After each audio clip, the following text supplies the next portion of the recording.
Exode chapitre 14.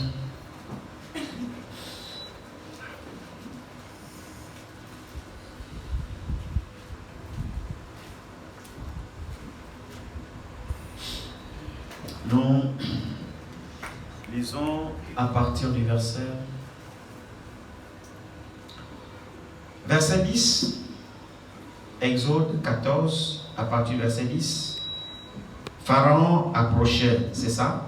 Amen. On risque de me tromper, c'est ça? Amen. Ok. Pharaon approchait. Les enfants d'Israël levèrent les yeux, et voici les Égyptiens étaient en marche derrière eux. Et les enfants d'Israël eurent une grande frayeur et crièrent à l'Éternel. Ils dirent à Moïse, « Il n'y a-t-il pas de sépulcres en Égypte, sans qu'il soit besoin de nous mener mourir au désert? Que nous as-tu fait en nous faisant sortir d'Égypte? N'est-ce pas là ce que nous te disions en Égypte? Laisse-nous servir les Égyptiens, car nous aimons mieux servir les Égyptiens que de mourir au désert. » Moïse répondit au peuple, « Ne craignez rien, restez en place et regardez la délivrance que l'Éternel va vous accorder en ce jour.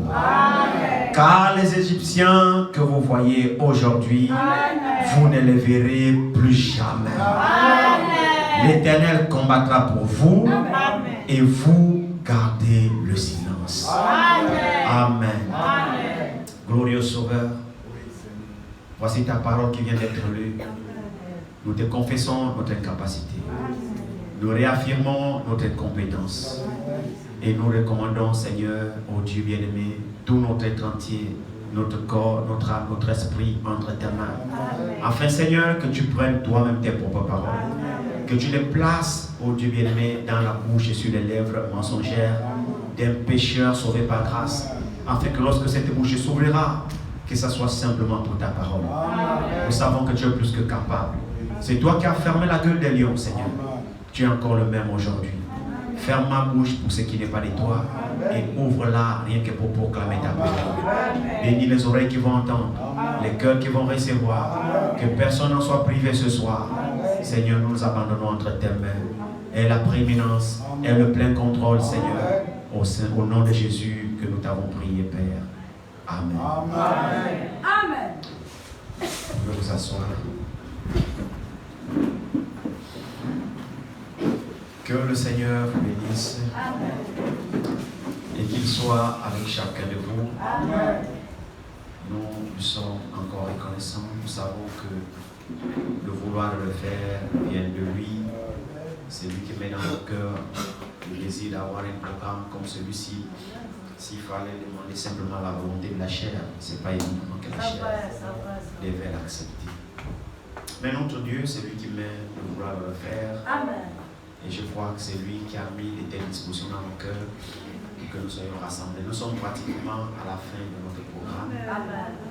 Et dans quelques heures, nous dirons au revoir à 2022 et nous accueillerons 2023. Amen. Que le chemin parcouru, que des épreuves, que des difficultés, que des problèmes.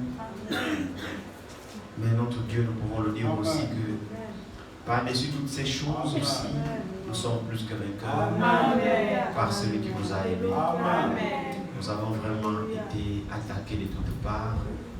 Le découragement, les larmes ont coulé, les angoisses, tout ça, mais notre Dieu a encore montré sa fidélité. Amen.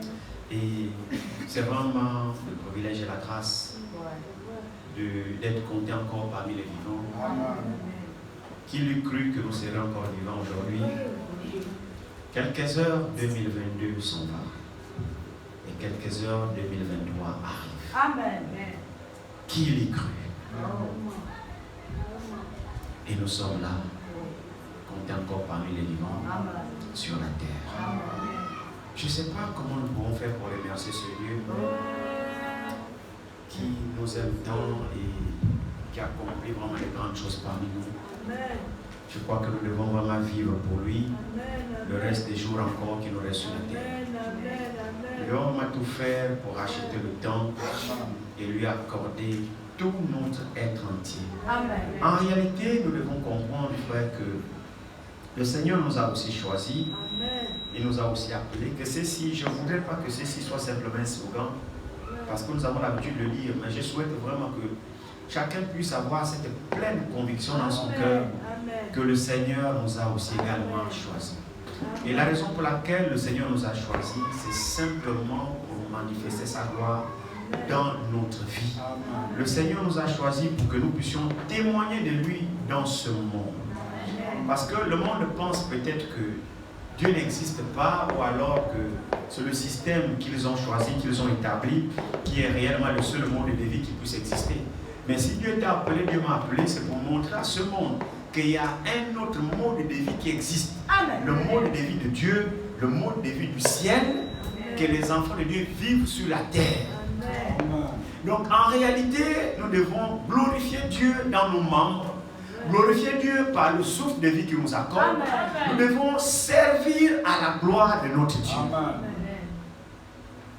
Si les années passées, tu n'as pas su mettre tout ton corps à la disposition de Dieu et que le Seigneur ne t'a pas retiré son souffle de vie, comprends que 2023 qui pointe à l'horizon, le Seigneur veut vraiment que tu te rattrapes. Amen.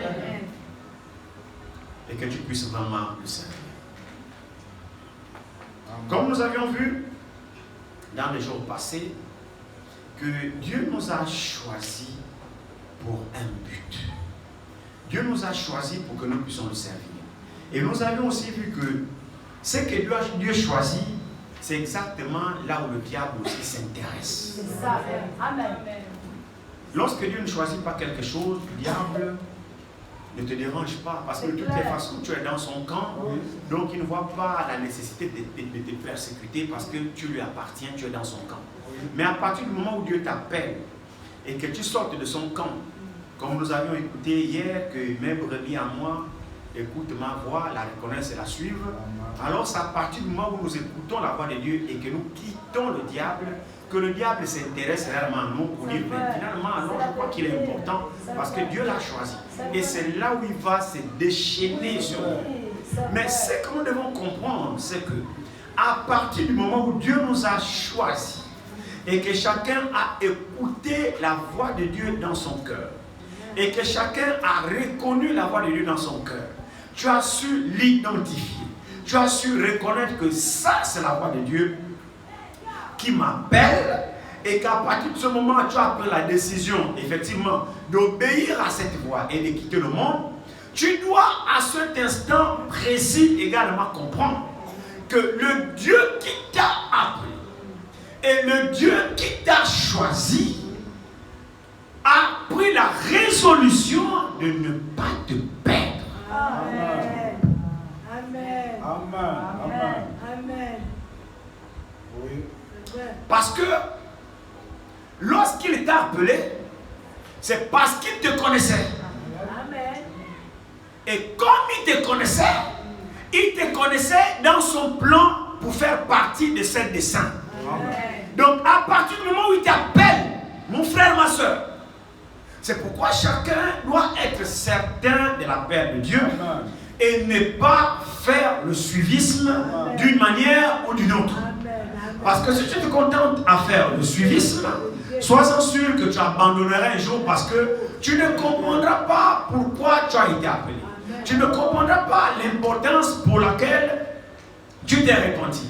Tu t'es fait baptiser parce que tu voulais suivre quelqu'un. Tu es venu parce que tu voulais suivre quelqu'un. Tu voulais faire plaisir à quelqu'un. Alors à un moment donné, les choses ne tourneront pas toujours de la manière dont toi tu veux.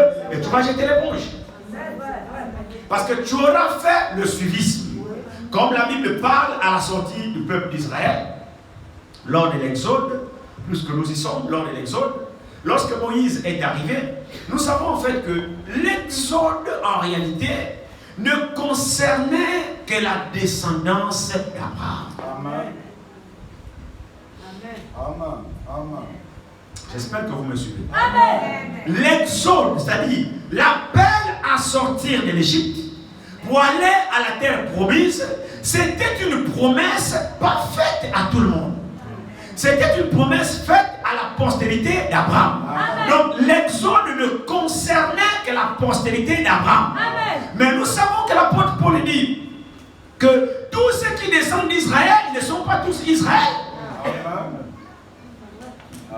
Oui. Je crois qu'on va peut-être essayer de lire ça. C'est quoi? Je crois Romains 10, je pense. Est-ce que c'est Romains 10 qui m'a dit ça? Je pense, c'est pas c'est Romains 10 ou Romains 9.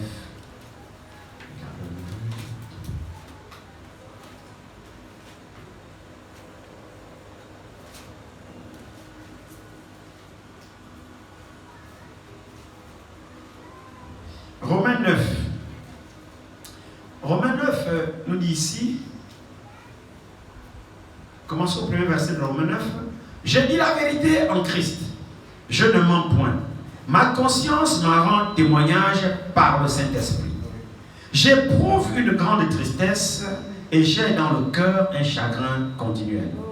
Car je voudrais moi-même être anathème et séparé du Christ pour mes frères, mes parents selon la chair, qui sont israélites, à qui appartiennent l'adoption, la gloire, les alliances, la loi, le culte, les promesses et les patriarches, et de qui est issu selon la chair le Christ, qui est au-dessus de toutes choses, Dieu béni éternellement. Amen. Amen. Ce n'est point à dire que la parole de Dieu soit restée sans effet, car tous ceux qui descendent d'Israël ne sont pas Israël. Et bien qu'ils soient la postérité d'Abraham, ils ne sont pas tous ses enfants. Mais il est dit, en Isaac, tu auras une postérité appelée de ton nom. Amen. Donc tous ceux qui descendent d'Israël ne sont pas tous Israël. Et tous ne sont pas la postérité d'Isaac et d'Abraham, issue du fils promis. Ça c'est un petit peu compliqué. Donc, c'est pour dire que l'exode, ce qui avait été dit à Abraham, c'est que ta descendance à toi, comme nous le savons que Dieu avait appelé Abraham, et Dieu a établi une alliance avec Abraham, inconditionnelle, sur les bases d'une meilleure promesse. La promesse, la conclusion de l'alliance d'Abraham, c'est que je t'appellerai et mon alliance sera avec tes descendants après toi. Je te bénirai et je bénirai tes enfants après toi. Et nous savons que l'alliance d'Abraham devrait se conclure avec le fils de la promesse. Et le fils de la promesse était Isaac. Alors Dieu va dire à Abraham que tes descendants séjourneront dans une terre étrangère où ils seront asservis. Mais après 400 ans, je les délivrerai et je les ramènerai dans ce pays où tu es pèlerin. Amen.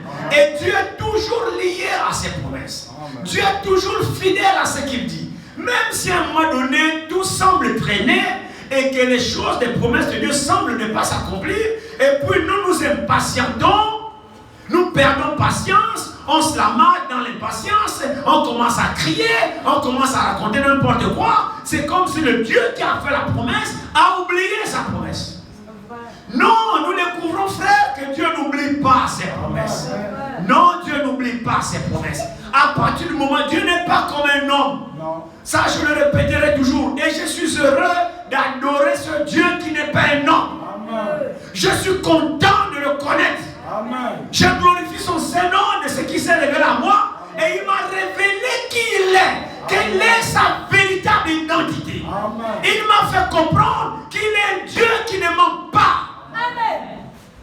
C'est Dieu, quand il s'est révélé à moi, il m'a dit qu'il ne faut jamais avoir peur. Crois tout ce que je te dis. Parce que tout ce que je te dis, même si je tarde à l'accomplir, je l'accomplirai certainement. Alors ne regarde pas le temps, encore que ce Dieu n'est pas limité par le temps. Amen. C'est Dieu merveilleux. L'homme promet après il ment. L'homme promet après il y a des difficultés qui le surprennent. Ce n'est pas toujours par une mauvaise volonté qu'on n'arrive pas à accomplir nos promesses. Mais c'est parce que nous ne sommes pas toujours capables de les accomplir. Pour la simple raison que nous sommes limités. C'est pour cette raison qu'on doit être clément les uns les autres. Alléluia. Amen. Mais Dieu nous invite à lui faire totalement confiance parce qu'il n'est pas limité. Amen. Amen. Amen. Tout ce qu'il promet, il accomplit. Alors il a dit, tes descendants séjourneront dans une terre étrangère, où ils seront asservis, ils passeront des moments difficiles, ils seront torturés, ils seront méprisés, ils seront ceci, ils seront cela. Mais t'inquiète pas, Abraham, je t'ai fait la promesse, je les ramènerai. Alléluia. Je les ramènerai dans ton pays de promesses. Le pays que je t'ai dit, quitte ta patrie. Va dans le pays que je te montrerai. Ta descendance, voici la portion, la terre que j'ai choisie pour toi et pour tes descendants après toi. C'est là la terre là que j'ai choisie pour toi. C'est là cette portion de terre que j'ai choisie pour faire éclater ma gloire. C'est sur cette portion de la terre que j'ai choisi pour me révéler dans toutes les nations à partir de toi, Abraham, et tes descendants. Amen. Alors je les ramènerai ici. Amen. Amen. Amen. Alors l'exode concerne en réalité la postérité d'Abraham. Parce que en Égypte, là où ils étaient, c'est pas chez eux. Oui. C'est ça. Non. La raison pour laquelle ils sont allés en Égypte, c'est parce qu'ils ont refusé la promesse de Dieu. C'est parce qu'ils ont refusé la bénédiction de Dieu. Ils ont vendu Joseph, qui était la bénédiction pour eux. Ils ont vendu Joseph, qui était le don de Dieu pour eux. Ils ont vendu Joseph parce que Joseph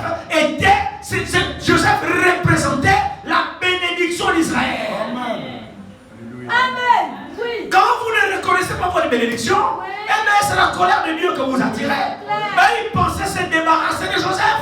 Parce qu'en fait, Joseph était devenu encombrant. Or, Joseph ne faisait aucun mal. C'est vrai. Amen. Ils n'ont pas compris que Joseph même, la présence même de Joseph, qui était l'un de leurs frères, au milieu d'eux, représentait la présence de Dieu dans le camp. Amen.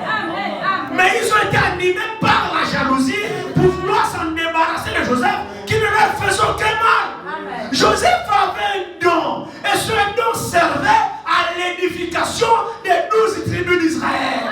Joseph était alors la bénédiction du peuple au milieu de ses frères. Amen. Mais les frères charnels qu'ils étaient ont commencé à envier Joseph, qui ne leur faisait aucun mal. Oui. C'est pas quand même la faute de Joseph lorsqu'il pouvait songer. C'est pas quand même la faute de Joseph lorsqu'il voyait des révélations. C'est Dieu qui les lui donnait. Et Joseph ne priait pas pour avoir ces songes-là. Joseph ne se comportait pas de façon bizarre pour que Dieu lui parle. Joseph était tout à fait naturel, comme Ruben, comme Judas, comme tout le monde. Mais sauf que lui, il avait un don. Oh, les dons et les appels sont sans repentance. Joseph était né comme ça. Mais le don de Joseph n'était pas pour Joseph. Ils n'ont pas compris que ce don-là était pour eux. Alors ils ont voulu s'en débarrasser de Joseph, mais en faisant cela, ça les a apporté tous les malheurs possibles. Maintenant, Dieu qui savait ça, quand il appelle Abraham, il dit: je te bénirai. J'aurai un enfant par ta femme, ça la gloire à Dieu. Frère, Dieu connaît son histoire. Aïe, aïe, aïe. Mais n'aidons jamais Dieu. Dieu connaît la fin dès le commencement. Quand il appelle Abraham, Dieu a déjà tout le plan. Comment ça va se dérouler? Dieu sait ce qui se passerait. C'est pourquoi avant même qu'Abraham n'ait le fils promis, il dit déjà qu'il était descendant. C'est chemin dans une terre étrangère. Pourquoi? Dieu savait qu'ils vont vendre Joseph et ça va leur coûter l'exil. Oui. Amen. C'est sûr. Amen. Pour avoir vendu Joseph, ça les a coûté ce que ça a coûté en étant en Égypte. Mais nous découvrons que partout où Joseph passait, il prospérait. Pourquoi? Parce que Dieu était avec lui. Amen. Mon frère, quand vous chassez un homme de Dieu, ce n'est pas Dieu qui l'a chassé. C'est vous qui l'avez chassé. Amen. Et quand vous le chassez, vous chassez Dieu. Amen. Et là où il part, Dieu est avec lui. Amen. C'est la vérité. Si vous voulez le Dieu, suivez-le là où il est. Oui. Oh, désolé frère, mais les 11 étaient obligés de suivre Joseph en Égypte. Ils n'avaient pas le choix. Leur vie en dépendait. Sinon, ils allaient mourir de galère. Oui. Il y avait une grande famine. Oui. Plus rien à manger. La Bible dit toute la terre Amen. était affamée. Amen. Mais là où se trouvait Joseph, Amen. il avait la nourriture à gogo. Amen. Pourtant, ce n'était pas la terre choisie, c'était en Égypte chez Pharaon. Mais la présence de Joseph a suffi pour bénir l'Égypte. Amen. Là où Dieu est, c'est béni. Là où Dieu met pied, c'est béni. Là où un véritable fils de Dieu arrive, c'est béni. Si, frère, c'est la vérité. C'est la vérité. Amen. Nous avons la bénédiction avec nous. Amen. C'est vrai. Amen. Mais c'est sûr, Oui. un enfant de Dieu n'est pas un porteur de malheur. Non. Non. Alléluia. Un fils de Dieu n'est pas un porteur de malheur ou un créateur de problèmes. Un enfant de Dieu, c'est un porteur de bénédiction. Un créateur de solutions. Un pacificateur. Un dispensateur de la paix. Oui. Amen. Oh, ça c'est ce qui est avec un fils de Dieu. Là où un fils de Dieu est, il dégage la paix, la réconciliation, l'amour, la joie. C'est en lui. Quand vous voyez un fils de Dieu quelque part, il est problématique. Il ne parle pas avec les voisins. On ne passe même pas devant sa cour. On ne fait pas ceci. C'est pas un fils de Dieu. C'est vrai. Nous ne sommes pas problématiques. Amen. Et encore, un fils de Dieu ne provoque pas, Non. Amen. mais on le provoque. Amen. C'est la vérité. Un fils de Dieu ne cherche jamais des problèmes, mais on lui cherche des problèmes. C'est vrai. Un fils de Dieu n'est pas un désordonné. Non. Amen. Un fils de Dieu ne persécute pas les autres. Amen. Amen. Non. C'est la vérité. Celui qui persécute, c'est le voisin. Oui. Amen. Parce qu'un enfant de Dieu, il est spirituel. Amen. Il ne provoque pas. Amen. Il lui dégage la paix, la joie. Amen. En présence d'un enfant de Dieu, en réalité, tu ne dois pas t'ennuyer. Non. Sauf celui qui a des mauvaises intentions. Oui. Amen. Alors pour avoir rendu Joseph, Joseph est parti là-bas. Il y a eu la famine. Et cette famine-là a fait en sorte que Israël, qui est Jacob avec tous ses enfants, partent retrouver leur bénédiction qu'ils avaient chassée. Amen. Amen. Mais Dieu qui voyait le scénario a annoncé à Abraham que tes descendants séjourneront dans une terre étrangère où ils seront asservis pendant 400 ans. Après, je les ramènerai ici. Amen. Oui. Donc en réalité, s'ils n'auraient pas vendu Joseph, ils devaient toujours rester sur leur territoire. Ouais, c'est la vérité. Oui.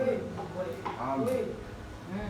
Mais Dieu connaît toutes choses. Vous voyez qu'on n'aide pas Dieu. C'est vrai. Amen.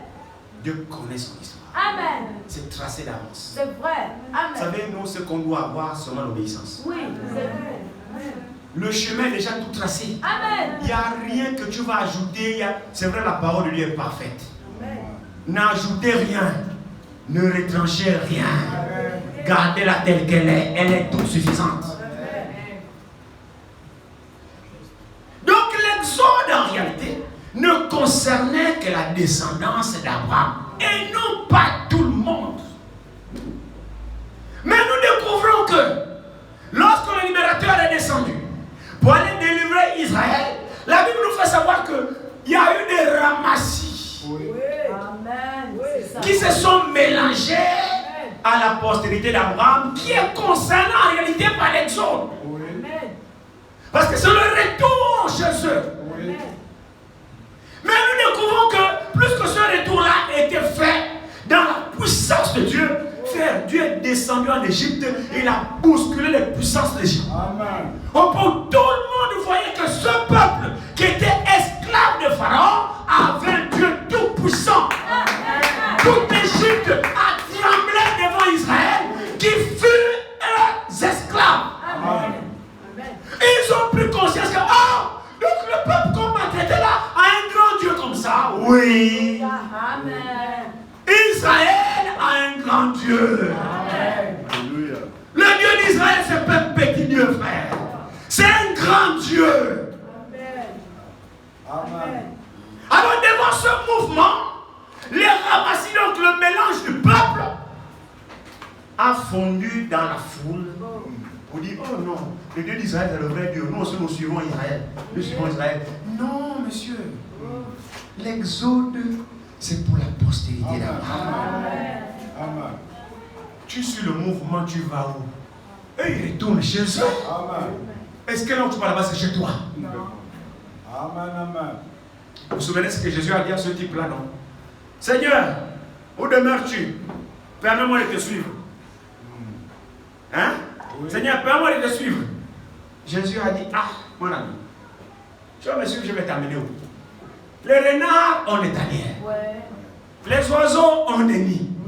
Mais le fils de l'homme n'a même pas où reposer sa tête. Maintenant, toi, tu me dis que tu vas me suivre, je vais t'amener où? Il est Dieu, hein? Amen.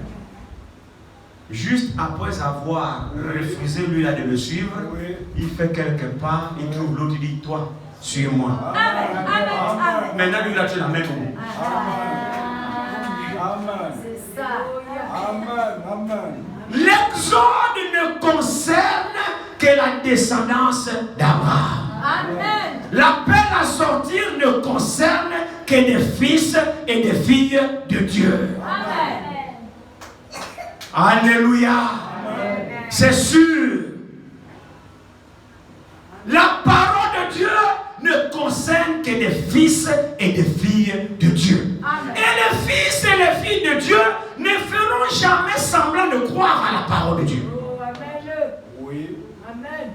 Les fils et les filles de Dieu prendront la parole de Dieu au sérieux. Amen. Parce qu'eux-mêmes s'identifieront à cette parole. Amen. Ils se reconnaîtront dans cette parole. Amen. Ils comprendront qu'ils sont partis. Ils font partie même de cette parole. Amen. Et que sans cette parole, ils sont perdus. Amen. Donc les enfants de Dieu ne jouent pas avec la parole de Dieu. Amen.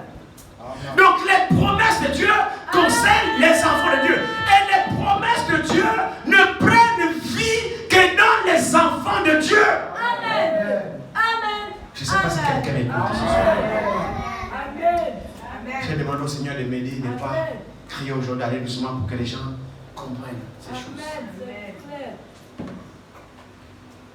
Ne soyez pas distraits, s'il vous plaît. Tous les jours, ce n'est pas pareil. Vous savez, les choses qu'on reçoit souvent dans le bureau en méditation, c'est des choses profondes. Amen. Si vous êtes attentifs, vous recevrez. Amen. N'écoutons jamais la parole de Dieu comme soyez vraiment attentifs. Amen. Les promesses de Dieu ne s'accompliront que dans les enfants de Dieu. Amen. La parole de Dieu ne vivra que dans les enfants de Dieu. Amen. Laissez-moi reprendre ça. Amen. La parole de Dieu ne trouvera vie et ne se manifestera, ne se reproduira. Amen. Alléluia. Que dans des fils et des filles de Dieu, la parole de Dieu ne restera jamais de l'être écrite dans la Bible. Pour un enfant de Dieu, non. Elle quittera du papier, elle s'installera dans son cœur et la parole de Dieu vivra dans le croyant. Amen. Et par ta vie, la Bible laissera prêcher. Amen. Nous devions-nous des lettres écrites par Dieu et manifestées par les hommes, devant les hommes. Amen, amen. Ce qui est écrit ici doit vivre dans la sémence de Dieu. Amen. Amen. La parole de Dieu, frère, n'est pas faite pour rester dans le papier. On vient seulement la réciter, la reprendre. La Bible dit, la Bible dit, la Bible dit, la Bible dit. Non, mais la Bible dit à qui? Amen.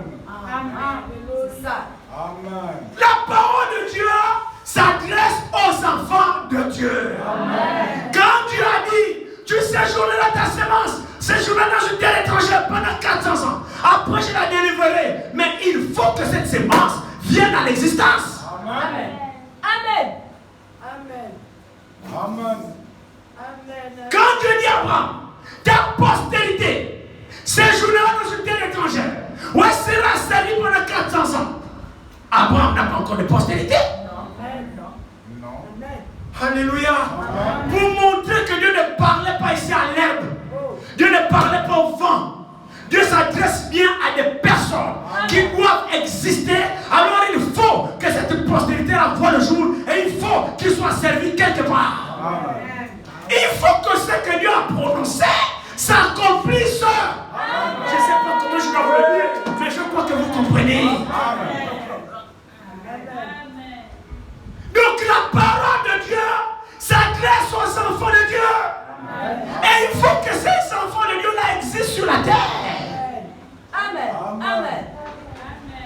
peux pas prêcher comme ça au vent. Non. Il faut bien qu'il y ait la semence de Dieu. Amen. Vous y êtes? Amen. Amen. Est-ce que vous êtes là? Amen. Est-ce que je m'adresse à la semence de Dieu ce soir? Est-ce qu'il y a des fils et des filles de Dieu ici dans cette salle?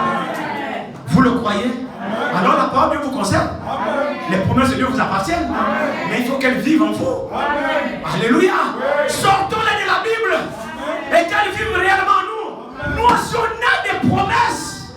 Amen.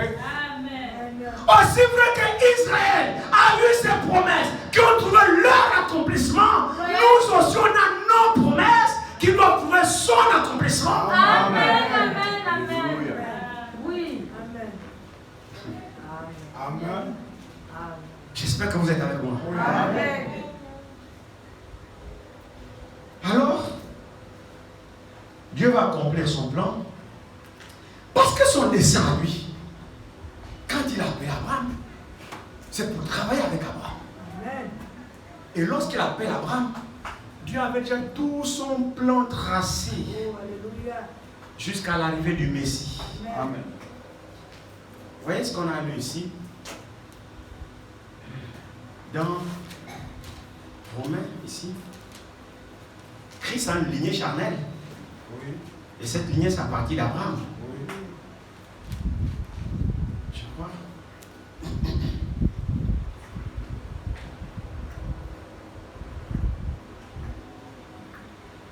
Romains 9, versets 4 à 5, il dit: qui sont Israélites à qui appartiennent l'adoption, la gloire, les alliances, la loi et le culte, les promesses, les patriarches, et de qui est issu selon la chair le Christ, qui est au-dessus de toutes choses, Dieu béni éternellement. Amen. Donc, quand le Seigneur devait naître sur la terre, il fallait qu'il ait une lignée naturelle, charnelle. Amen. Mais attends, dès le péché, il annonce que la sémence de la femme écrasera la tête du serpent. Amen. C'est vrai, non? Oui. C'est là où il annonçait déjà sa propre venue lui-même sur la terre. Amen. Mais pour qu'il vienne sur la terre, il faut qu'il ait une lignée charnelle. Amen. Alléluia. Amen. Mon frère, ma soeur, cette lignée charnelle-là, Dieu est jaloux de cette lignée. Amen. Dieu l'a préservée. Amen. Amen. Amen. Je prie le Seigneur que vous compreniez ces choses. Amen. Dieu préservait cette lignée. Oui. Non pas parce que c'est Abraham, non pas parce que c'est Isaac, non pas parce que c'est Jacob, non pas parce que c'est 12 patriarches, non pas parce que c'est David, non pas parce que c'est Salomon, non pas parce que non, mais parce que Christ. Amen. Amen. Donc le plan divin était que lui-même, lorsqu'il viendrait, il viendrait par une lignée naturelle. Amen. Donc il préservait cette sémence. Amen. Amen. Je ne sais pas si vous voyez quelque chose. Amen. Donc si Dieu a combattu tout ce temps pour Israël, frère, ce n'est pas parce que c'est Israël. C'est parce que lui-même devait se faire homme Amen. et venir sur la terre. Oui. Mais il doit pour se faire avoir une lignée. Et la lignée là ne doit pas se corrompre. Amen. Lorsque le Seigneur défendait Saraï, ce n'était pas à cause d'Abraham. C'était pour préserver la lignée. Amen. La lignée royale. Amen. Je ne sais pas si vous comprenez quelque chose. Amen. C'est sûr. C'est sûr, frère. Dieu avait son plan. De qui est issu le Christ selon la chair? De qui est issu le Christ selon la chair? Donc le Christ selon la chair a une lignée. Amen. Alors le Seigneur a dû préserver cette lignée depuis. Traverse les temps, les moments, les siècles, les époques. Dieu avait son plan. Une vierge sera enceinte. Alors il faut préserver cette lignée-là. Amen. Alléluia. Oh, c'est sûr, frère. Le diable n'allait jamais toucher cette lignée. Non, c'est une lignée sainte.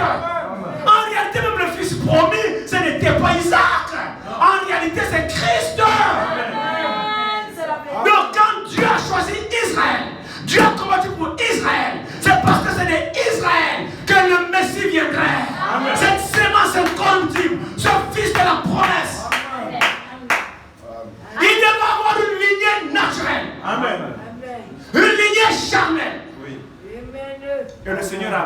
cette lignée. Alléluia. Alors ce peuple-là, effectivement, c'est un peuple choisi par Dieu. Que Dieu avait un programme. Dieu avait un plan à accomplir avec ce peuple. Amen. Alors quand ce peuple était asservi, mon frère et ma soeur, le peuple de Dieu a la vocation. Je dis bien, le peuple de Dieu a la vocation de servir Dieu sur cette terre. C'est la vocation du peuple de Dieu et c'est pour ça que Dieu nous a appelés pour être à son service. Et Dieu fera tout. Quiconque nous empêchera d'être au service de celui pour lequel il nous a créé, cette personne-là, Dieu rencontrera la personne sur la zone. Amen. Oui. C'est pourquoi, mon frère, ma soeur, lorsque tu as compris dans ton cœur que tu appartiens à Dieu, ne prête pas attention à ce que le diable fait. Amen. Alléluia. Amen. Oh, tu parles de tomber, tu tomberas. C'est vrai. Le diable va chanter gloire pendant un moment, mais le diable ignore une chose, que non, tu ne lui appartiens pas. Tu as un plan avec toi. Et lorsque tu as un plan avec quelqu'un, personne ne peut s'interposer. Frère, si le diable devait réussir, il devait réussir avec Israël. Mais tant que le diable a échoué avec Israël, alors il échouera avec toi. Il échouera avec nous. Il échouera avec l'église du Nouveau Testament. Il échouera. Pourquoi? Parce que Dieu a un plan. Dieu a des fils et Dieu a des filles. Amen. Et les fils et les filles de Dieu n'ont pas vocation d'être esclaves de Satan pour toujours. Je ne crois pas ça. C'est pas pour ça. À moins que Dieu ne nous a pas créés pour que nous soyons servir à sa gloire. Dans ce cas, ce Dieu-là ne sait pas ce qu'il fait. Mais le Dieu que moi j'ai pris, frère, connaît son affaire. Amen. Non, non. Non, non, non, non, non, non, non, non, non, non. Oh, il est écrit dans le livre de vie de l'agneau. Quand? Hier? Non. Avant hier? Non. Alléluia. Il y a des noms qui pourront être effacés. Mais les noms qui ont été écrits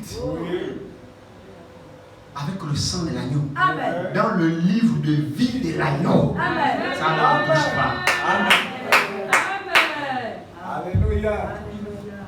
Moïse, un jour, pendant la conduite du peuple, Dieu a dit: sépare-toi, je vais tous les détruire.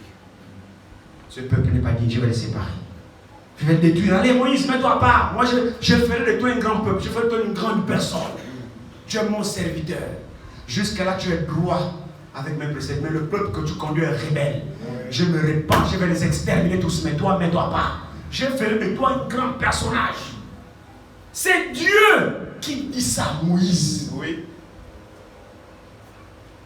Dieu prend la résolution d'exterminer son peuple qu'il vient de délivrer de l'Égypte pour amener à Canaan. Dans la route, le peuple énerve Dieu. Au point où Dieu dit: maintenant, je ne conduis plus Moïse. Écarte-toi, je vais les détruire. Frère, Dieu est capable de créer un autre peuple. Amen. C'est la vérité. Amen. Oui. Quand Dieu dit ça, Moïse se jette à la brèche. Alléluia. Moïse dit: Seigneur, détruis-moi. Amen. Oh! Amen. Quelle image! Amen. Un homme qui se jette à la brèche et qui dit à Dieu: Dieu est sur le point de détruire son peuple rebelle. Un homme se jette à la brèche et dit: Dieu, tue-moi. Dans ce cas, on efface mon nom de ton livre. Tue-moi. Mais je ne permettrai pas que tu tues ces gens-là. Alléluia. Mais les gens l'énervaient qui en premier? Moïse. Qui vivait ça? Moïse. Moïse est le lapidaire. Mais Moïse défend encore un peuple rebelle comme ça. Alléluia. Au contraire, c'était l'occasion pour moi de dire: oui, Seigneur, tu as raison. Les gens me fatiguent, tue-les. Donne-moi un peuple qui m'obéira, qui obéira à mon ministère et que je conduirai tranquillement. Seigneur, tue-les. D'abord, cet homme décide de tuer-les. Un bon débarras. Non, nous découvrons que non. Malgré les problèmes que le peuple causait à Moïse, malgré les maux de tête que le peuple causait à Moïse, malgré le Moïse, il lapidait Moïse. Merci. Amen. Mais Moïse Seigneur, ne le tue pas. Seigneur, tu seras d'abord obligé de passer par moi. Oui. Parce que tu ne m'as pas fait faire un grand travail comme ça. Aller les délivrer en Égypte, marcher comme ça, le peuple me fait confiance, moi je les aime, malgré leur têtudesse, et toi tu veux les éradiquer, alors tue-moi alors. C'est vrai. J'ai pas travaillé cadeau. Dieu dit à Moïse, non, je n'efface pas ton nom. Je n'efface dans le livre que celui qui mérite d'être effacé. Oui. Mais là nous découvrons que c'était Christ l'intercesseur dans Moïse. Alléluia. Ça montre quoi? Ça montre que Dieu ne peut pas détruire son peuple. Il est lui-même le juge. Il est également l'avocat. Amen. Il exige le sacrifice. Il est lui-même le sacrifice. Il exige le sacrifice pour la rançon et lui-même se pourvoit du sacrifice. Il dit le sacrifice que j'exige même c'est moi-même. Parce qu'en réalité, il n'y a rien que vous pouvez donner que moi qui va me plaire. Même si j'ai demandé l'agneau pascal sans tas, sans défaut, c'était des substituts. Mais le vrai sacrifice, aucun homme ne peut l'avoir pour donner à Dieu. Aucun homme. Là encore, l'exigence de Dieu, c'est Dieu lui-même qui doit satisfaire à son exigence. Il nous demande seulement l'obéissance. C'est que Dieu réclame même. On découvre même que c'est Dieu lui-même qui pourvoit ça. Oui. Mais c'est sûr, le Dieu qui veut détruire le peuple, il descend à Moïse pour intercéder sur le peuple. Amen. Est-ce que vous voyez quelque chose? Amen. Pourquoi? Mais Dieu a un plan. Amen. C'est qu'il a arrêté depuis l'éternité. Amen. Il doit l'exécuter. Amen. Amen. C'est la vérité. Le peuple de Dieu n'a pas vocation à être esclave pour toujours. Non. Vous pouvez être asservi pour un temps. Mais le temps viendra Amen. où la délivrance doit intervenir. Amen. Amen. Vous pouvez être assujetti pour un temps. Mais le temps doit venir Amen. où la délivrance totale doit intervenir. Parce qu'il y a la délivrance partielle et il y a la délivrance totale. Amen. Alors, l'heure a sonné. Le peuple souffrait. Le temps de l'accomplissement est arrivé. Dieu se souvient toujours de ses promesses. Amen. C'est comme ça qu'il décide de descendre maintenant en Israël, en Égypte, pour délivrer son peuple. Et comme nous le savons, il a appelé Moïse. Vous ne trouverez jamais un Dieu qui agit sans homme. Si vous avez besoin de ce Dieu-là, allez le chercher ailleurs. Oui. Mais le Dieu que moi je connais, il utilisera toujours un homme. Amen. Que vous l'aimiez ou pas, ce n'est pas le problème de Dieu. Oui. Dieu agit au travers des hommes, en faveur des autres hommes. Amen. C'est comme ça que ça a été, et il en sera toujours comme ça. Amen. Et même quand il a décidé lui-même de venir, mais c'est au travers d'un homme. Amen. Et là encore, c'était encore une pierre d'achoppement. Parce que Jésus était un homme. Oui. Amen. Ou bien vous ne croyez pas que Jésus était un homme? C'est un homme. Mais Jésus était 100% homme, monsieur et madame. 100% homme. Jésus avait faim. Jésus dormait. Jésus se fatiguait. Jésus pleurait. Jésus avait des sentiments comme toi et moi. C'est 100% homme. Avez-vous jamais vu Dieu pleurer? Avez-vous jamais vu Dieu avoir faim? Avez-vous jamais vu Dieu se fatiguer? Avez-vous jamais vu Dieu dormir? La Bible dit celui qui veut sur Israël ne sommeille ni ne dort. Dieu ne dort pas, mais Jésus dormait. Dieu ne se fatigue pas, mais Jésus se fatiguait. Dieu n'a pas faim, Jésus avait faim. Amen. Oui. Dieu ne pleure pas, Jésus a pleuré. Oui. Donc Jésus était 100% homme. Amen. Et c'était ça la pierre d'achoppement pour les Juifs. Oui. C'est ça. Ils ont voulu le lapider. Il a dit, attendez un instant. Vous allez me lapider, c'est votre travail. Mais avant de me lapider, dites-moi pour quelle œuvre vous me lapidez. Parce que j'ai fait beaucoup d'œuvres venant de mon Père. Pour laquelle, s'il vous plaît, vous vous apprêtez à prendre les cailloux et me lapider. Le Juif lui dit, non. Nous ne voulons pas te lapider pour une œuvre. Nous voulons te lapider, finir avec toi. Parce que toi, tu es un homme, tu te fais Dieu. Oui. Ils n'ont pas dit, tu t'es dit Dieu. Non. eux-mêmes leur langage les coince. C'est parce que tu es un homme. Ils ont reconnu que c'était un homme. Ils voyaient un homme. Mais cet homme-là se faisait Dieu. Pas se disait Dieu, non. Mais cet homme qui était devant eux se faisait Dieu. Amen. Comment se faisait-il Dieu? Par les œuvres qu'il accomplissait que seul le Messie qui est Dieu devrait faire. Amen. Amen. Amen.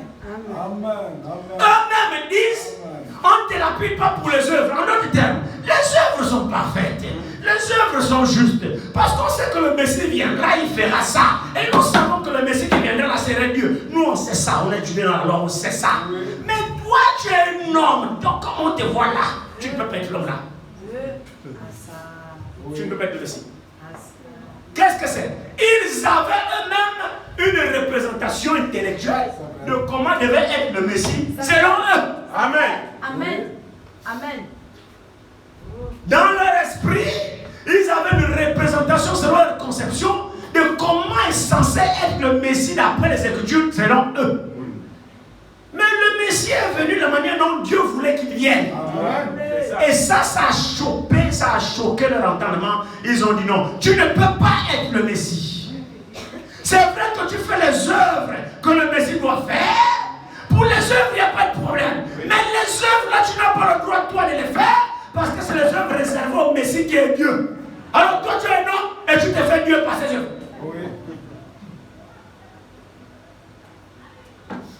Donc Dieu utilise toujours les hommes. Amen. Dans l'histoire du salut. Amen. Dieu n'a jamais travaillé avec les anges. Parce que le salut ne concerne pas les anges. Amen. Aucun ange ne sera sauvé. Amen. Ce sont les hommes qui sont concernés par le salut. Amen. C'est pourquoi Dieu utilise leurs frères. Amen. Pour leur annoncer le salut. Amen. Mais le frère qui annonce le salut, Dieu le prend d'abord. Gloire à Dieu. Amen. Dieu prend d'abord ce frère qui était pécheur comme vous. Amen. Dieu l'amène quelque part. Amen. Il a même subi des expériences du salut. Amen. Quand lui l'est sauvé, il le travaille. Après il l'amène. Vous le connaissez. Amen. Alors quand il vient maintenant, vous parlez des choses divines. Pour l'avoir connu, vous pourrez témoigner que non, on le connaît. Il y a quelque chose qui s'est passé en lui. Parce qu'il est mortel comme nous. Il faisait la même chose comme nous. Maintenant, s'il est comme ça, il se met à parler. Il y a quelque chose. Amen. Donc Dieu utilise toujours les hommes pour parler aux autres hommes. Amen. Mais les hommes que lui-même a déjà travaillé dans sa main. Oui. Amen. Amen. C'est pourquoi, frère, nous devons faire très attention. Où l'Écriture dit, nous avons ce trésor dans des vases faibles. Ne regardez pas la terre. Non. Mais la Bible dit, ce trésor, normalement le trésor doit être mis dans des vases d'airain, ou bien dans des vases d'or, ou bien des vases, c'est un trésor, non? Amen. Amen. Donc le trésor doit être gardé dans un truc sécurisé. Oui. Regardez comment Dieu confond la sagesse. Nous avons ce trésor dans des vases de terre, corruptibles, faillibles, remplis de manquements, sujets à des erreurs. Mais on a le trésor dans des tels vases. Amen. Pourquoi? Pour confondre ceux qui regardent à la chair. Amen. Et non au trésor. Amen. J'espère que vous suivez quelque chose. Amen. Amen. Alors, la délivrance va sonner. Dieu va appeler Moïse, qui était leur frère, qu'il connaissait. Dieu n'a pas appelé quelqu'un qu'il ne connaissait pas. Il connaissait Moïse. Parce que Moïse était avec eux aussi en Égypte. C'était le leur. Vous me suivez, hein? Amen. C'est vrai que Moïse était en Égypte? Oui. Qui le croit? Amen. Est-ce que le peuple d'Israël connaissait Moïse? Oui. Oui. En Égypte là-bas? Amen. On le connaissait. Donc c'était le leur. Il faisait partie de leur quotidien. Amen. C'était un homme qui connaissait le passif. Oui. Parce qu'il vivait parmi eux. Amen. Malgré qu'il était dans le palais du roi. Oui. Mais Moïse, tous étaient ensemble. Amen. Donc il connaissait Moïse. Amen. Amen. Mais sauf que ce Moïse du retour de la rencontre avec Dieu n'était plus le Moïse qu'il connaissait. Amen. Amen. Oh, physiquement, c'était toujours le même Moïse. Oui. Mais il y avait quelque chose de différent dans ce Moïse. Il avait rencontré celui qui change. Amen. Il avait rencontré celui qui transforme. Dieu. Amen. Moïse a rencontré Dieu. Et quand Moïse retourne en Égypte, après avoir fui Pharaon, Moïse n'était plus le même Moïse avant la fuite de chez Pharaon. Oui. Alléluia. Les habitudes de Moïse ont changé. Oui. Le cœur de Moïse a changé. Amen. La pensée de Moïse a changé. Oui. Les désirs de Moïse ont changé. Tout un Moïse a subi une transformation. Amen. Amen. On ne peut pas être en présence de Dieu et rester la même personne. Amen. Moïse était un pécheur. Au retour, il n'était plus pécheur. Alléluia. Pourquoi? Quand il rencontre Dieu, Dieu dit à Moïse, Moïse, il dit, me voici. Il m'en va délivrer mes enfants. Oh Dieu, voilà. Dieu dit, non, pas, c'est toi. Oh, je ne sais pas parler, il dit, c'est moi qui ai fait les langues. Oh non, voilà, il dit, c'est toi. Tu vas partir. Amen. Quand tu es dans la main, Moïse était quoi? Un berger. Amen. Amen. Amen. Quand tu es dans la main, le bâton de berger, il dit, jette-le. Il a jeté. Le serpent. Ah! Il dit, non, n'aie pas peur. Prends-le par la queue. Moïse a attrapé son bâton qui est devenu serpent par la queue. Il attrape le serpent devient bâton. Oui. Il dit, oh Seigneur. Il dit, non, on n'est rien. Il dit, prends ta main droite. Alléluia. Le messager dit, nous avons toutes les raisons de croire que Moïse n'était pas gaucher. Amen. Parce que Dieu utilise toujours la main droite Amen. pour typifier sa puissance. Oui. La main droite de Dieu. Alléluia. Amen. Il dit, mets ta main droite dans ton sein. Ici, hein, la main droite. Ici, hein. Là. Oui. Le cœur, là, non? Oui, t'es gauche. N'est-ce pas? Côté Oui. gauche, non? Amen. Très bien. Mets ta main sur ton sein. Moïse prend sa main droite, il met sur le cœur. Dès qu'il sort, la lèpre. Amen. Amen. La main toute blanche. Qu'est-ce que c'est? La lèpre. La lèpre, la sort d'où? La lèpre veut dire le péché. Oui. La lèpre, c'est un état de péché. Oui. Donc son cœur était lépreux. Oui. Il dit, mets ta main droite, je vais te montrer l'état de ton cœur. Et il a sorti, la lèpre, le péché. Il dit, Seigneur. Il dit, oui, il n'y a pas de problème. Maintenant, remets ta main. Il remet la main, il ressort purifié. Oui. Donc le cœur de Moïse est purifié. Tu ne peux pas aller au service de Dieu avec un cœur sale. C'est vrai. Tu ne peux pas, Dieu ne peut pas t'enrôler dans son service avec un cœur double. Amen. Avec un cœur rempli de convoitise, avec un cœur rancunier, avec un cœur critiqueur, Amen. avec un cœur, je ne sais pas, de haine. Amen. Non, ton cœur doit être purifié. Avant de faire le service de Dieu, Dieu doit purifier ton cœur. Parce que Dieu savait que le travail que Moïse va rencontrer, c'est un peuple rebelle. Alors il faut que le cœur de Moïse soit purifié et donne la capacité de supporter les caprices de ce peuple. Dans l'état dans lequel il était, Moïse n'allait jamais Oui. réussir à cette mission. C'est vrai. C'est pourquoi le messager dit, quand Dieu appelle un homme en tâche, il équipe. Amen. C'est la vérité. C'est vrai. Il a dû changer Moïse. Purifier le cœur de Moïse. Changer ses habitudes. Il dit maintenant va. Tu es maintenant prêt. Mais nous savons les difficultés que Moïse a eues. Vous voyez que vraiment son cœur était purifié parce que du fait qu'il se soit jeté dans la brèche pour intercéder. Oui. Nous savons que c'est l'attribut de Christ. Amen. Mais il fallait que Moïse ait des dispositions comme ça dans son cœur pour supporter le peuple. C'est pas facile d'être berger. Il y a des brebis qui énervent. Oui. C'est vrai, frère. Il y a des brebis têtues. Oui. Tu parles. C'est comme si c'est pas à la brebis que tu parles. Et quand la brebis est embourbée, frère, tu vas faire quoi? Tu vas les maudire? Tu es obligé. Oui. Tu grondes, tu finis toujours par faire. Amen. Parce que tu es exercé. Oui. C'est vrai. Dieu t'a donné, fais ce que je vous dirai. Amen. Juste. Bon, bref, on n'est pas là. Alors Dieu, effectivement, a envoyé Moïse. Moïse est arrivé pour délivrer maintenant le peuple, pour que le peuple sorte de la servitude, que le peuple sorte de l'esclavage, que le peuple retourne dans son pays, à Canaan. Moïse est arrivé. Alors le bras de fer a commencé. Entre Moïse et Pharaon. Je voudrais vous dire ici que Pharaon représentait le diable. Amen. Et Moïse représentait Dieu. Amen. Donc il devait maintenant avoir un combat entre le diable et Dieu. Amen. C'est exactement ça l'image. Oui. Celui qui agissait dans Pharaon, c'était Satan personne. Amen. Et celui qui agissait dans Moïse, c'était Dieu. Amen. Maintenant les deux vont se mesurer. Oui. Voir qui va avoir le dernier mot. Amen. Oh, si on peut avoir cette image Amen. et le comprendre vraiment. Oui. Dans ce combat, frères et sœurs, qui a gagné le combat? Amen. Je ne vous entends pas. Qui a gagné ce combat? Mais Pharaon a résisté, non? Oui. C'était compliqué, non? Oui. Pharaon a essayé d'imiter le miracle, Oui. a essayé de torturer, faire ce qu'il a pu. Oui. Mais qui a eu le dernier mot? Est-ce que vous avez dit aussi? Je demande si l'église a Dieu.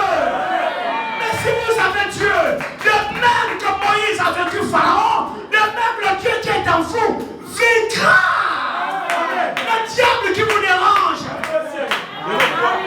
Croyez-le, frère. Oui. Dieu va livrer le combat contre Satan. Satan va relever le défi. Moïse va se présenter par le nom de l'Éternel. Souvenez-vous, la promesse a dit, je descendrai moi-même. C'est vrai, non? Il n'a pas dit j'enverrai quelqu'un. Non. Il dit je descendrai moi-même. Donc Moïse ici était loin de Dieu.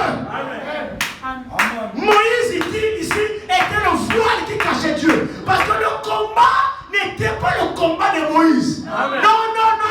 Le combat, c'était le combat de Dieu.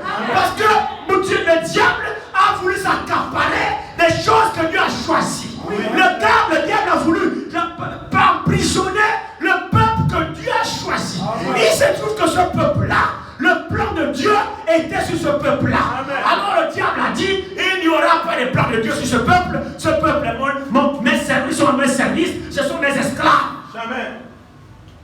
Alors le Dieu qui a fait la promesse, c'est maintenant à lui de descendre, Amen. de relever le défi. Amen. Amen.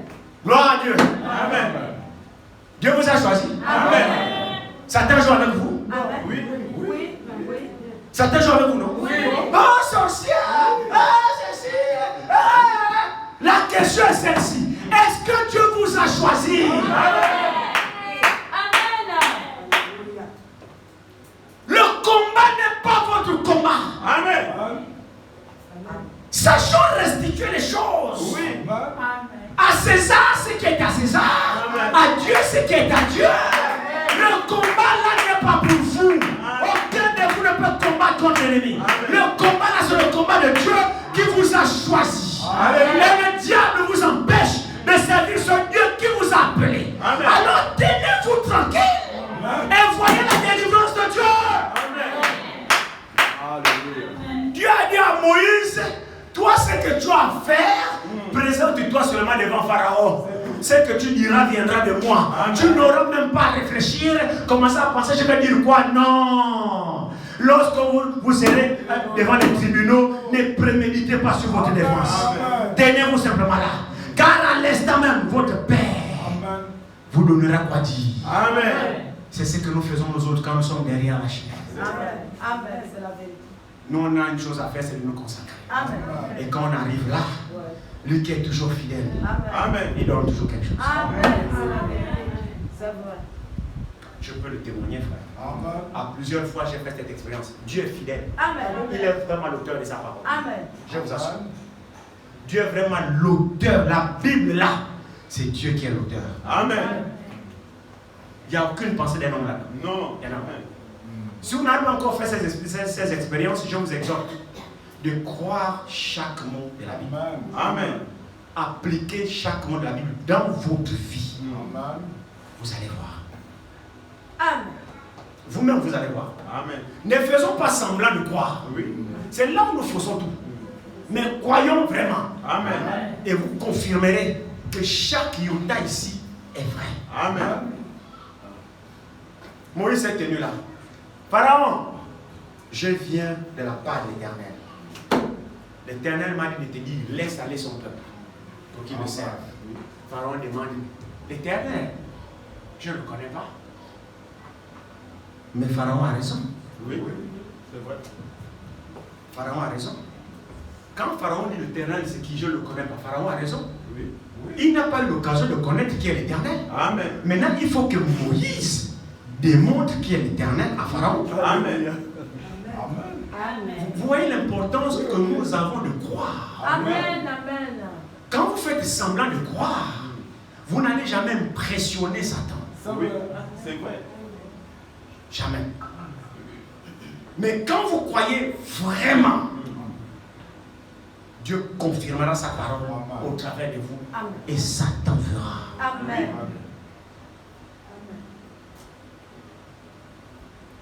Le messager a un témoignage de Billy Graham qui était parti, je pense, en Afrique du Sud, prêcher. Un grand orateur, un grand théologien, Billy Graham. Prêcher. Alors un musulman l'a coincé. Tu parles d'un Jésus. Il dit oui, Jésus est vivant. Ah, Jésus est vivant. Oui. Jésus guérit les malades, il fait le miracle. Jésus est vivant, ressuscité. Billy Graham, c'est un grand prêcheur. Oui. Le musulman s'est tenu en face de lui. Ok. La seule chose que tu vas nous prouver que Jésus est vivant, démontre-nous Jésus. Qu'on le voit faire ce qu'il avait fait, nous croirons en lui. Oui. Le musulman a réduit au silence Billy Graham. Et Billy Graham a écouté la mission, est sorti par la petite porte, il a fui. Il n'a pas pu relever le défi. Et là, fait Branham dit, oh, comment le frère Billy a fait ça? Il devra appeler d'autres frères, parce que nous sommes tous complémentaires. Il devra appeler le ministre des dons. Oui. C'est vrai. Dons de guérison. C'est ça. Il aurait pu faire appel à Oral Roberts. Oui, monsieur. Oral Roberts aurait relevé ce défi. Amen. C'est vrai. Dieu ne t'a pas donné ça, mais reconnais ça dans l'autre. Amen. Il y a ce musulman, attends. Tu vas voir Jésus le même hier aujourd'hui. Attends. J'ai mon frère. Alléluia. J'ai un don d'enseignement, mais j'ai mon frère qui a le don de guérison. Nous parlons tous d'un même Jésus. J'appelle ton frère. Amen. Oral Roberts aurait fait de convertir ce jour-là parce qu'il avait ce don-là. Oui, il appelait frère Branham. Il a démontré Jésus-Christ le même hier, aujourd'hui, pour toujours. Amen. Notre Jésus est vivant. Et le combat là, c'est lui qui le relève. Nous tenons seulement là, lui il relève le défi. C'est sûr et certain. Reconnaissez votre position. Le combat ne vous appartient pas. Merci. Amen. Le combat d'abord, je vais vous dire une chose. Pourquoi est-ce que le combat ne nous appartient pas? C'est parce que premièrement, le combat n'est pas physique. Il n'est pas charnel. Amen. Le combat, il est spirituel. Amen. Mais nous sommes physiques et charnels. C'est la vérité. Alléluia. Alors laissez les deux êtres spirituels se combattre. Mais pour que les deux êtres spirituels se combattent, ils ont besoin de la chair. Saint-Esprit. Dieu esprit. Pour que Satan travaille, il a besoin de quelqu'un à sa disposition. Pour que Dieu travaille, il a besoin de quelqu'un à sa disposition. Alors vous mettez-vous à la disposition de celui qui est maître de vous. Si c'est Jésus qui est maître de vous, tenez-vous à sa disposition. Alors lui-même, il viendra relever le défi. Comment vous tenez à la disposition de Jésus? Mais sans vous soumettre à sa parole. Amen. C'est pas en résistant ce qu'il vous dit. C'est pas en raisonnant ce qu'il vous dit. Chaque verset que vous raisonnez. Chaque verset que vous raisonnez. Non, vous ne vous mettez pas à la disposition de Jésus. Et vous n'aurez jamais de victoire dans ce combat. C'est vrai. C'est vrai. C'est pourquoi la Bible dit, nous ne combattons pas contre la chair Amen. et le sang. Amen. C'est vrai, non? Amen. Mais contre les esprits Amen. mauvais. Amen. Mais comment vous allez combattre un esprit mauvais étant dans la chair? Il y a un problème. C'est ça.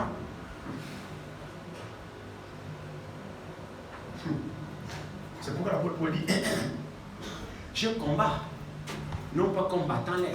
Amen. L'apôtre Paul ne donne pas le coup en l'air. Ça dit qu'il est fou. Je combats non pas combattant l'air. Amen. Mais son combat, c'était dans sa chair. Amen. Je traite durement ma chair. Amen. Pourquoi? Parce que la parole de Dieu vient de façon contraire à mes désirs. Amen. L'ennemi qui m'empêche, moi, à me tenir à la disposition du Seigneur, c'est ma chair. Amen.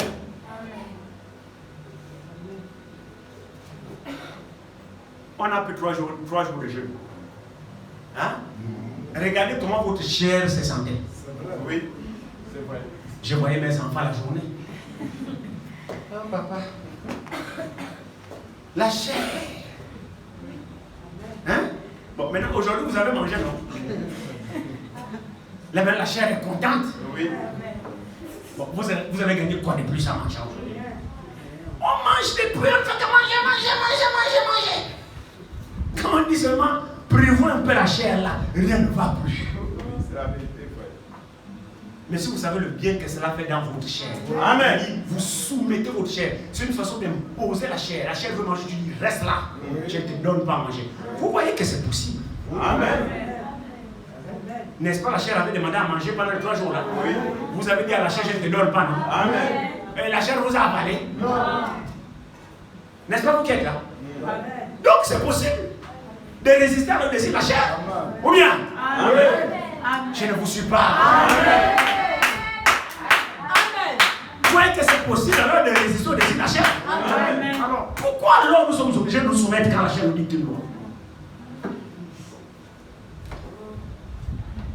Pourquoi? Vous voyez que vous avez le pouvoir de dire non à la chair. Il a suffi qu'on décide de jeûner. On a décidé. Là, il y a la fin venue. Tu as dit à la chair, je ne te donne pas. Oui. Est-ce que la chair a pris la nourriture de force? Non. C'est jusqu'à la fin de compte, c'est toi qui décides. Amen. C'est vrai. Si on peut comprendre comme ça, on avancera. Amen. La chair, tu dis chair, tais-toi. Je ne fais pas ce que tu me Oui. dis. Amen. Frère, ma soeur, mon frère, la chair ne t'obligera pas. Amen. Nous avons le pouvoir de dominer la chair. Amen. Ça, c'est sûr ce que je vous dis. Alléluia. On l'a fait. Amen. Oui. Même les enfants ont jeûné. N'est-ce pas la vieille? Voilà. On est arrivé. Amen. Donc dans ce combat, ce n'est pas le vôtre. Le combat appartient à Dieu. Amen. Et Dieu combat. Il faut que je vous libère. Dieu combat pour ses enfants. Oui. Dieu combat pour sa sémence. Amen. Dieu combat pour ses brebis. Amen. Dieu combat pour ses prédestinés au salut. Amen. Dieu ne nous abandonnera jamais. Amen. S'il n'a pas abandonné Israël, il ne nous abandonnera jamais. Amen. Quels que soient les péchés qu'Israël a commis, Dieu ne les a jamais abandonnés. Amen. Dieu savait qu'il pécherait. Monsieur. Alléluia. Mais ça n'a pas empêché à Dieu de conclure une alliance avec eux. Amen. Alléluia. Oh Dieu est bon. Dieu savait que le peuple que j'ai choisi là, que je conclue une alliance là, ce peuple-là sera rebelle. Oui. Ce peuple-là va donner le fil à retordre. Ce peuple-là sera des grands pécheurs. Mais quand même, Dieu a choisi ce peuple. Amen. Je me chargerai moi-même de combattre. Amen. Parce que j'ai un plan avec eux. Amen. Dieu combat aussi pour toi, mon frère. Amen. Ne regarde pas ta faiblesse. Amen. Non, regarde à la prédestination de Dieu. Amen. Ne regarde pas tes manquements. Regarde que Dieu t'a vraiment appelé. Dieu ne t'a pas appelé à la mort. Dieu t'a appelé à avoir le salut. Et ce salut, tu dois l'avoir. Tu dois l'avoir. Parce que tu as été prédestiné au salut. Il est hors de question que tu ne sois pas sauvé. Amen. Alléluia. Alors les difficultés du chemin ne rentrent pas en ligne de compte. Amen. Les problèmes de la marche ne rentrent pas en ligne de compte. Ce qui a été prédestiné, c'est ton salut. Alléluia. Il a dit à Israël, je te ramènerai dans ton territoire. Amen. La prédestination, c'était que Israël devait être asservi et Israël devait être délivré pour retourner dans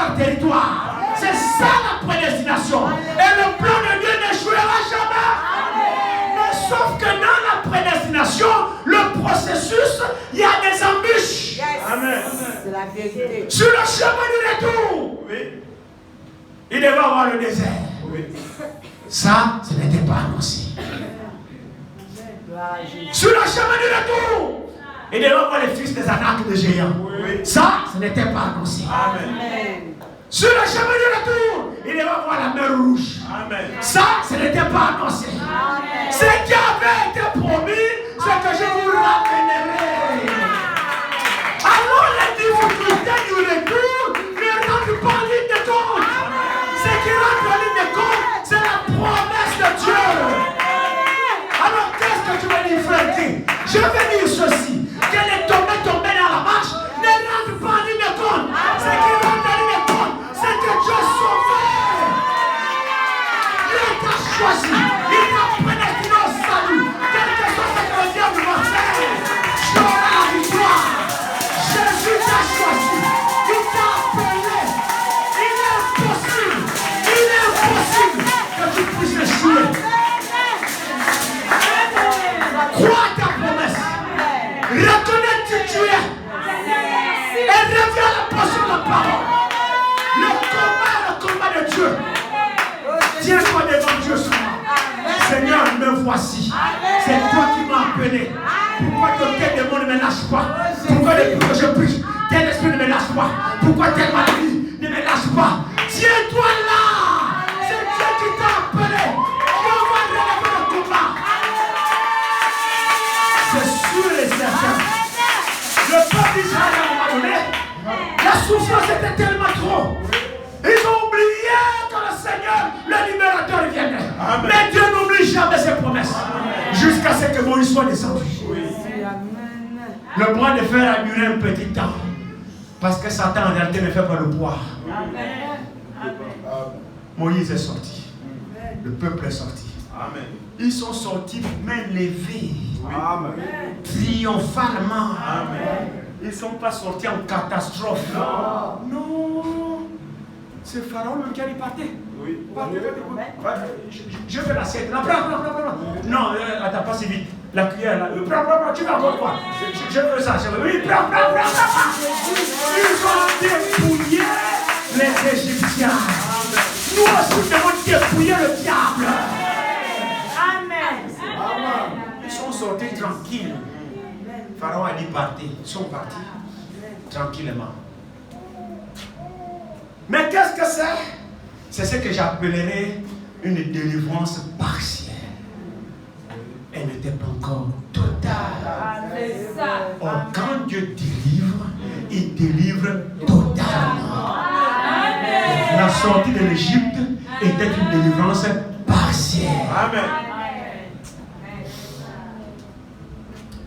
Ils ont fait le chemin. Oh non, Dieu est bon. Là, c'est quand tu prends le baptême. La joie là. Fais-nous du bro. Doucement. Ne chante pas trop bro. Le coup que tu as donné, tu l'as donné un hypercute. Donc il est encore sourd avec l'hypercute. Mais la douleur de l'hypercute va le relâcher. Il va se rendre compte que il est où? Il va se mettre à te poursuivre. Rassure-toi de l'éradiquer complètement. Notre victoire sur Satan et sur les démons est totale.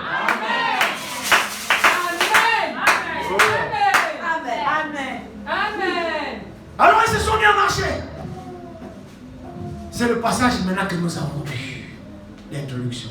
Exode 14. Amen. Je vais vous laisser partir. On a la veille des prières, je ne vous laisse même pas partir. Juste une pause.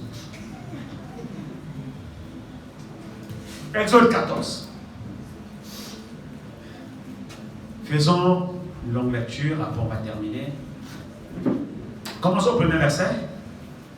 L'Éternel parla à Moïse et dit: parle aux enfants d'Israël qu'ils se détournent et qu'ils campent là. Qu'ils campent devant Pi Hahiroth, c'est ça? Entre Miglol et la mer, vis-à-vis de Baal-Tsephon. c'est en face de ce lieu que vous camperez près de la mer. Pharaon dira des enfants d'Israël qu'ils sont égarés dans le pays. Le désert les enferme. J'endurcirai le cœur de Pharaon et il les poursuivra. Mais Pharaon et toute son armée serviront à faire éclater ma gloire. Amen. Et les Égyptiens sauront que je suis l'Éternel. Amen. Et les enfants d'Israël firent ainsi. Amen. On annonça au roi d'Égypte que le peuple avait pris fuite.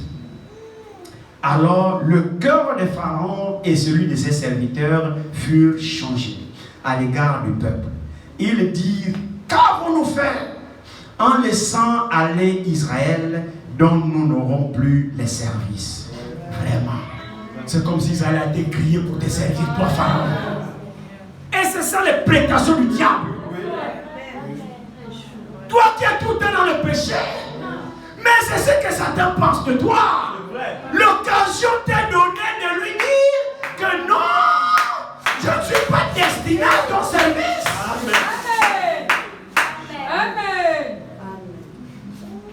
Il dit ici, verset 6, et Pharaon attela son char, et il prit son peuple avec lui. Il prit 600, oh Dieu bon, il prit 600 chars d'élite.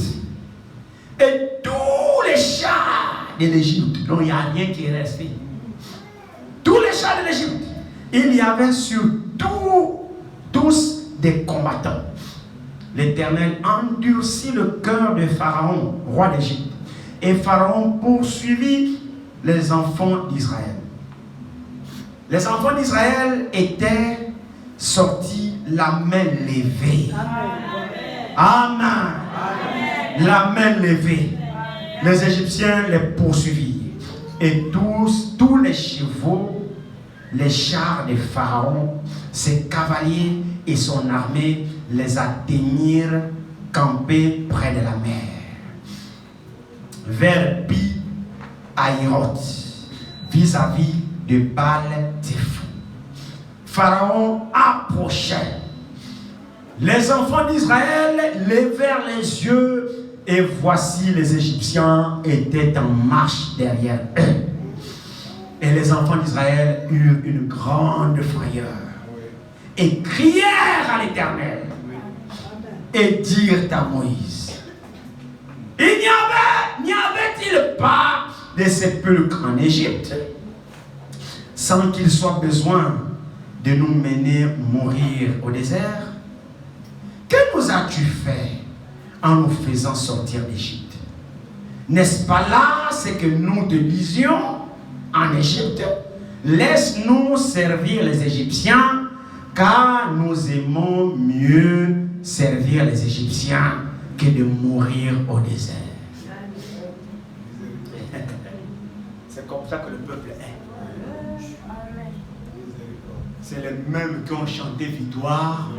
Quand il y a eu la délivrance, ils sont sortis d'Égypte. Ils ont glorifié Dieu. Maintenant, dans le désert, pendant l'épreuve, ils se mettent à critiquer le même Dieu qu'ils venaient de glorifier. C'est comme ça que nous sommes. Quand c'est bon, oh non, frère, Dieu est bon, vraiment non, j'ai loué le Seigneur, vraiment le Seigneur est bon là. Non, Dieu, vraiment, qu'est-ce que je ferais sans toi?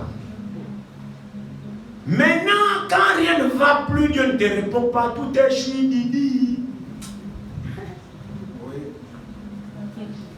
Bien aimé, comment? C'est comment? L'homme est comme ça. Comme ça, c'est comme ça que l'homme est. L'homme est changeant. Le peuple a s'est mis à se lamenter. Moïse, nous t'a dit, laisse-nous. D'abord, nous t'a dit non. Est-ce qu'on t'a dit non pour vous sortir? Oh! Bon, pourquoi tu n'es pas resté?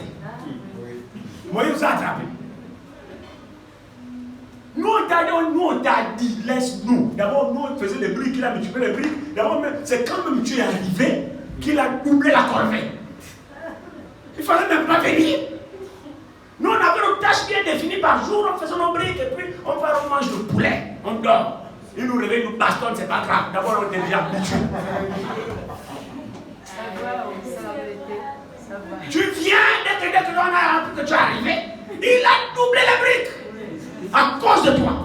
Mais nous, on pense que c'est fini, donc c'est un piège. Là, tu nous as... Voilà la mer là. Bon, il est là de toute son armée, on sait que c'est la première puissance du monde. Ils sont là, bon. Dis-nous. Toi, tu nous as menacé. Non, c'est pourquoi nous enterre ici, moi. Frère, le peuple n'avait pas d'issue. Devant la mer rouge. Ici, les collines. Là-bas, les collines. Derrière Pharaon. Mais ils connaissent Pharaon. Moïse. Non, toi, non, tu es un mauvais type. Je ne sais même pas pourquoi je t'ai même suivi. Je devais rester. Mon Dieu. Dieu écoute ça. Mais ils ont oublié une chose. Que pendant la marche, avez-vous suivi? La direction de campement a été donnée par Dieu. Amen. Donc Moïse, en tant que serviteur de Dieu, ne pouvait pas conduire le peuple comme il veut. Il dit camper à machin, en face, à côté de la mer, hein, à Téphom, vis-à-vis de la mer, tout ça. C'est Dieu qui a dit. Amen. Pourquoi Dieu a dit? Mais il connaît pourquoi il a dit là. Alléluia. Il a amené le peuple jusqu'à la mer. Dieu connaît ce qu'il fait. Est-ce que jusque-là, c'est lui qui te conduit? Amen. Mais si tu reconnais que jusqu'à maintenant, c'est toujours lui qui te conduit, pourquoi tu te plains? Jusque-là, il ne s'est pas trompé de route.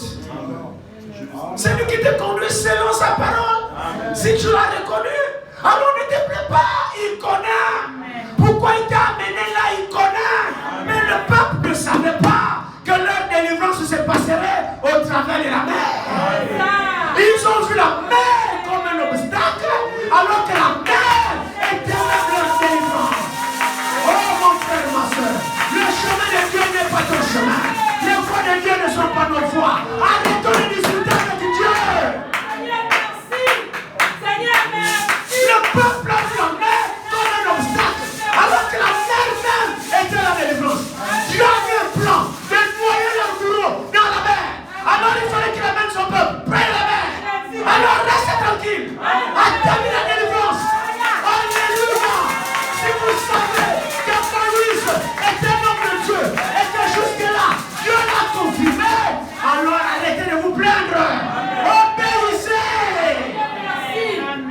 Seigneur, merci. Amen. Un homme de Dieu est conduit par Dieu. Lui-même, il ne connaît même pas le chemin. Mais sur la colonne de feu, Dieu lui dit fais ça. Dieu lui dit fais ça. Il décide tel programme. Fais ceci. Il se laisse conduire. Amen. Frère, je vous dis que c'est la vérité. Il y a des choses que nous ne comprenons pas. Mais que Dieu seul connaît. Le peuple, ils ont oublié tous les miracles. Ils sont prêts à lapider Moïse. Le tort de Moïse à quel niveau? Moïse les a conduits en erreur jusque-là à quel niveau? Parce que l'homme ne connaît pas le plan de Dieu. Amen. Rapide à parler. Une foi ferme, ne panique pas. Amen. Une foi ferme. Seigneur, je ne sais pas ce qui arrive, mais toi-même tu sais. Jusque-là, je n'ai pas dévié de ta parole. Jusque-là, je suis sur le chemin du devoir. Jusque-là, je me force de marcher selon ta parole.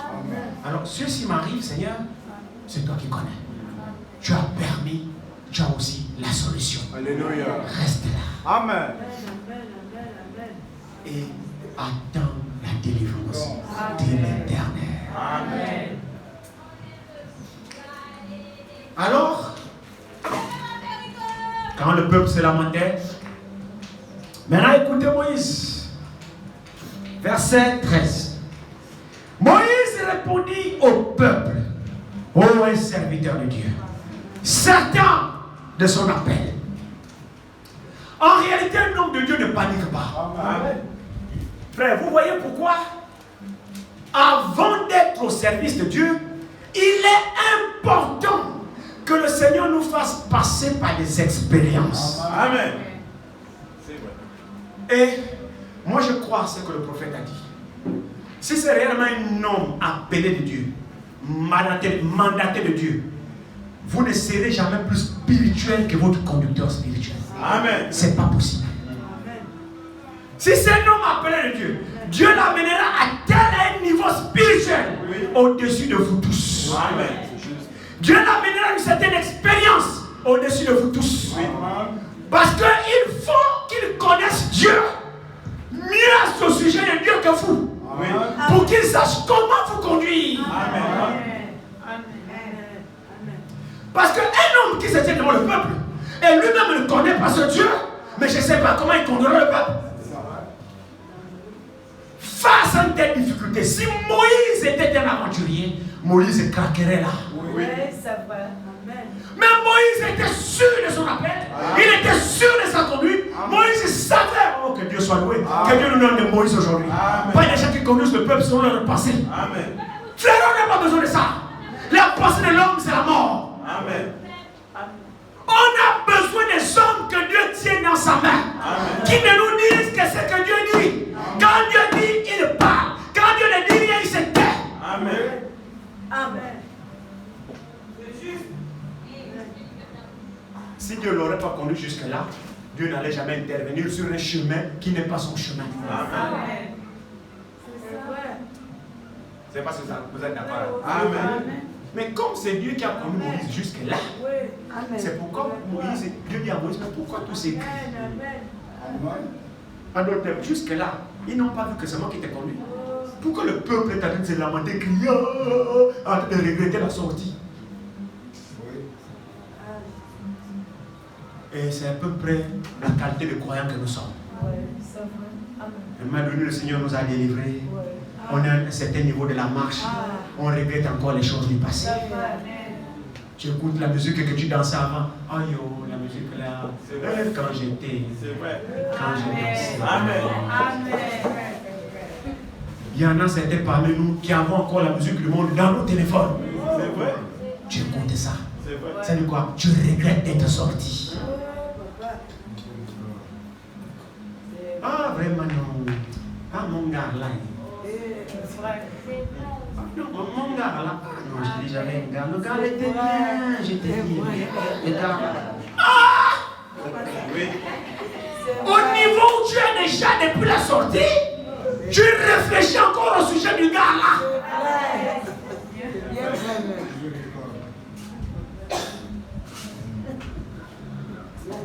C'est comme ça que beaucoup parmi nous sommes. Amen. Mais dans ce cas, vous n'êtes pas digne d'être sorti. Vous pensez qu'être sorti, c'était pour vous un soulagement? Parce que le Seigneur a dit, venez à moi, vous tous qui êtes fatigués et chargés. Donc en fait, vous n'étiez jamais fatigués. Plus que vous regrettez ces choses, vous voulez encore retourner. Mais pourquoi vous êtes venus?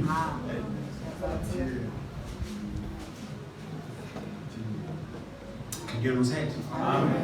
Alors Dieu va dire à Moïse, Moïse répondit au peuple, ne craignez rien. Amen. Un serviteur qui se tient sur le chemin du devoir. Dieu est avec lui jusque-là. Il dit, ne craignez rien. Restez en place. Alléluia. Et regardez la délivrance que l'Éternel va vous accorder aujourd'hui. Pas demain. Alléluia. Je suis en train de parler d'aujourd'hui là maintenant. Moi je ne parle pas de la délivrance de Moïse. J'espère que vous êtes avec moi là. S'il vous plaît, de grâce, suivez-moi. Soyez connectés avec moi. Je parle d'aujourd'hui. Je ne parle pas de Moïse. Je dis restez tranquille. Soyez à votre tour. Regardez la délivrance. Celui qui a besoin de la délivrance. Aujourd'hui même là, le Seigneur va lui accorder. Ce que je vous dis, c'est la vérité, frère. Si vous croyez à cette parole, aujourd'hui aujourd'hui, après ce programme, restez tranquille. Croyez, ayez la foi, observez la délivrance de Dieu. Alléluia. Ces Égyptiens que vous voyez, ces démons que vous voyez, le diable qui te dérange le plus là. Alléluia. Les démons de mensonge, les démons de convoitise, les démons de folle, les démons de prostitution, les démons d'adultère. Aujourd'hui, c'est l'Égypte spirituelle. Aujourd'hui, observez une délivrance. Acceptez-la de tout votre cœur. Le démon de tout ça, depuis que tu as cru, il te dérange. Aujourd'hui, tu arrêtes. Demain, il revient. 2 mois, tu arrêtes. Le 3e mois, tu retombes. Aujourd'hui, là, Dieu t'a appelé pour te délivrer totalement. Pas une délivrance partielle. Pas une délivrance à moitié. Révolte totale. Alléluia. Dieu a dit à Israël, ces Égyptiens que vous voyez là, aujourd'hui là, c'est terminé. Alléluia. Nous sommes aussi Israël. Spirituellement parlant, nous sommes Israël. Reconnais ta place. Reconnais ta position, frère. Le diable doit prendre fin. Si tu es une femme insoumise, aujourd'hui, la soumission doit t'abandonner. Amen. Au nom de Jésus. Amen. Amen. Amen. Seigneur, Si tu es un faux mari, amen. aujourd'hui, pas demain, ta délivrance doit avoir lieu. Au nom de Jésus. Si tu es le fils de Dieu, si tu es Israël spirituellement parlant, ta délivrance doit sonner. Amen. Quand ils sont sortis de l'Égypte, ils n'étaient pas séparés des Égyptiens. L'Égypte l'a poursuivi. L'Égypte, c'est le type du monde. Depuis que tu es sorti du monde, tu as pris le baptême. Le monde te poursuit toujours. Tu continues à faire les mêmes choses. Alors aujourd'hui, aujourd'hui, la raison pour laquelle Dieu t'a sorti du monde, c'est pour que tu le serves et que tu lui appartiennes. Le monde n'a plus le droit de te poursuivre. Dieu a prouvé qu'il a vaincu le monde. Jésus a prouvé qu'il a vaincu le monde. Alléluia. Il a livré un spectacle de Satan. Il a triomphé de lui à la croix. Alors tous les démons de l'enfer sont censés nous être soumis. Aujourd'hui. Que dit la Bible?